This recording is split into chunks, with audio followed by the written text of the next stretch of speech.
Alright, in this video, I want to talk about staying on the straight and narrow, not going to the left or to the right. And I like this picture here because it shows someone walking in what appears to be darkness, the night, and he has the bright contrast of the white line to follow, representing the light of the Word of God that lights the way to the path of your feet. But at the same time, you're going to see distractions now and then to the left and to the right. There'll be flashes of light to try to draw your attention to veer you off track. Now, what comes to mind before I really get into this video is how the church age is in the night, in the darkness. And there's a misconception that the day starts at evening, at sundown. That's not true. I mean, you even hear the Christians contradict this when they're saying, yeah, we're in the night and the day dawns for the new day, the millennial reign of Christ, the Sabbath, the millennial Sabbath. And that's going to start at the dawn of a new day. We're in the night, and it's always the darkest before the dawn. It's because we're at the end of the sixth day. We're in the night. And the new day is going to start with light, the return of Jesus Christ. Yet it's commonly held that the day starts at evening. I made videos about that, or at least one, getting a little bit more into that a while ago. So I won't get too deep into that, but just using that as an example that we're in the night and we're to be a light to the world. We stand out as Christians because we're in the darkness. If we were in the light, we wouldn't really stand out, right? But anyway, walking on this straight and narrow, there's a lot of ways to look at this, but how I want to depict this is actually focusing on God, because the first instance that I can find about this is in Deuteronomy 28. At verse 14 it says, "And thou shalt not go aside from any of the words which I command thee this day, to the right hand or to the left, to go after other gods to serve them." And when we take a look at this and we look at Christians and unbelievers alike, they are going after other gods. And I talk to atheists sometimes, and they want to remove God and religion. And I say that you can't. It's innate within us to have a God and have religion. And they like to argue with me. So I say, okay, you're an anarchist, you're against government? They'll say no. Well, I'll be like, all right, well, the government is your God. And you make appeals to it as prayers to have certain laws established or certain laws removed or changed, right? For, for mercy or for justice, you make all your appeals to your God, the government. And the government has its own religion based on its rules and regulations and its own holidays. It has its own religious structure because it's an idol. It's a false god. It's a religion. That's what governments are. And a lot of people have gone to the left or the right, not focused on God. And what I've noticed is that people walking on this path here, whatever direction they end up looking, a lot of times it ends up repelling them to the other side, right? There's people who will end up looking at the left and they'll look at a lot of the craziness over there, and they'll say, hey, evil, and they start repelling against it, and it actually veers them over to the right. Or the person that ends up looking to the right, he sees and he's like, hey, there's a lot of evil here. And he starts veering to the left because he wants to push away from that. So it's not always that, hey, you look left and you're like, hey, I side with the Democrats because I agree with this, that, and the other thing.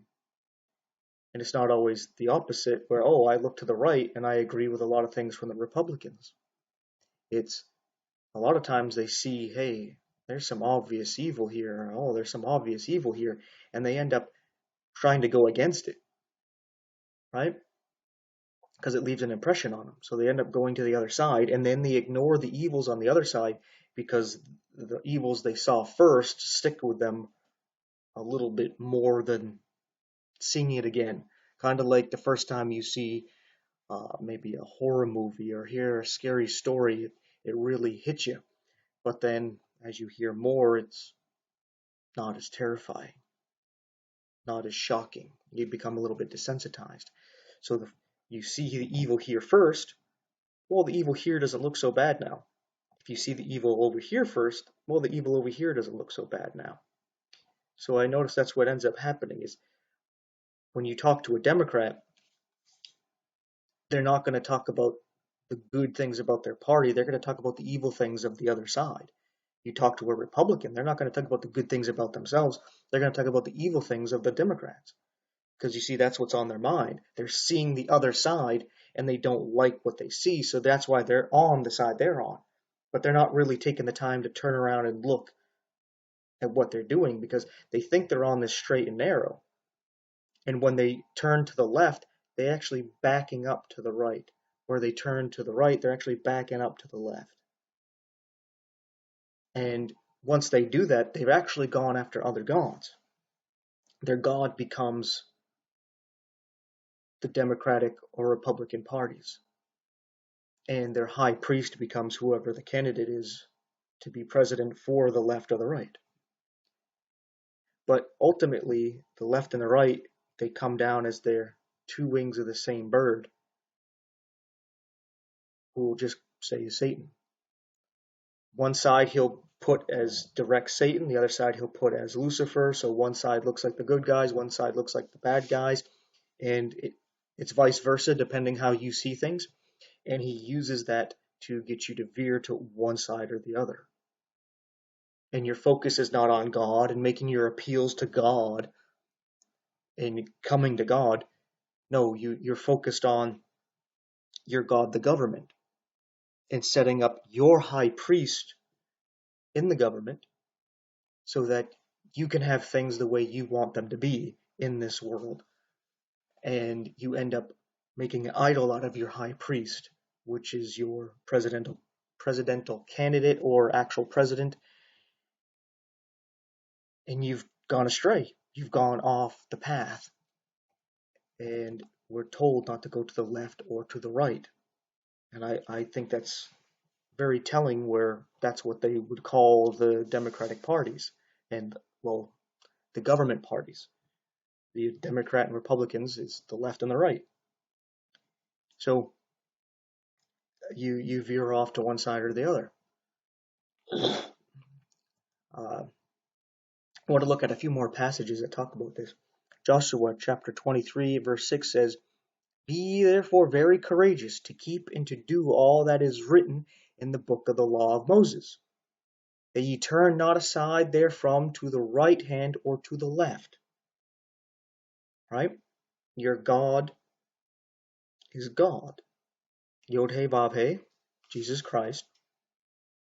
You use the book of the law, which is the scriptures, as the light, as a lamp to light your path for your feet, so that you don't go left or right. You stay focused on God. 2 Samuel has a depiction of this, like the focus. In 2 Samuel chapter 2 at verse 19 it says, "And Ashel, or as Ahel, pursued after Abner, and going he turned not to the right hand nor to the left, following from Abner." So we see this fella going after Abner here, He was focused. I'm going after Abner. He didn't get distracted by anything. And that's how we ought to be. Not distracted by the wrestling match going on. Because that's how wrestling is. They put up the good guy and the bad guy, and they make the bad guy obviously bad to get you to root for the good guy. Because if not, it's just two guys wrestling, and you're like, yeah, whatever. But then when the bad guy, he spits in your face with his words, you're like, somebody ought to shut him up, or somebody ought to punch him in the nose. And then the good guy, I'm gonna do it. And then you're like, yeah, that was nice to watch that happen. Some justice. But it's all just a show. Both guys are friends working for the same company. That's exactly what the government's doing. They're putting on a show, and they're trying to get you under a tyrannical government where it's a dictatorship. And the left and the right are working together to bring this about. And you get distracted, and then you start siding with the left or to the right, because you may start to see that, hey, the left wants to make a communist dictatorship.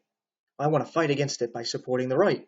Then you look at the right and they're like, hey, they're trying to form a fascist dictatorship. I want to fight against that, so I'll side with the left. Well, either side that you're supporting leads to the same ends. A dictatorship, loss of freedom and liberty. Don't get distracted by that. Keep your focus on God. We're told here in Proverbs about verse 26 here, pondering the path of thy feet, and let all thy ways be established. This is in chapter 4. As it says in verse 27, turn not to the right hand nor to the left. Remove thy foot from evil. And you notice that some of the people who kind of see what's going on, they'll say, well, I think the left is the lesser of two evils, or I think the right is lesser of two evils. But it's still evil. Why are you choosing evil just because you think it's less evil? You're diverting from the right path. Choose what is good, not what is less evil than something else. That's still evil. It doesn't make any sense. I'm choosing evil because this evil is less evil than that evil. Well, you don't have to choose it at all. Has it ever occurred to you? Isaiah 30, verse 21. And thy ears shall hear a word behind thee, saying, this is the way, walk ye in it, when ye turn to the right hand, or when ye turn to the left. And that's what happens when you actually get into the Word of God. You're praying and you're reading.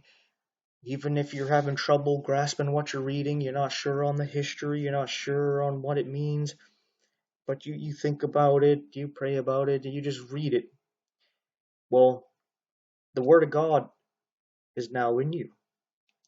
And now when you're walking through life and you start to divert to the left or to divert to the right, all of a sudden God speaks to you with the Word that you already put in you.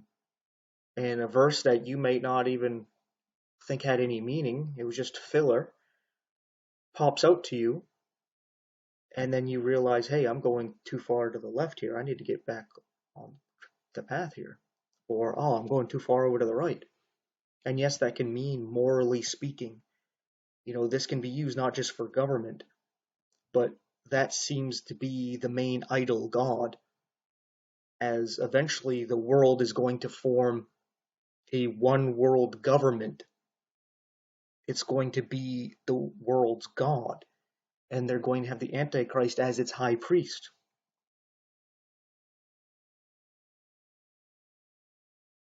So you see where it all ends up leading.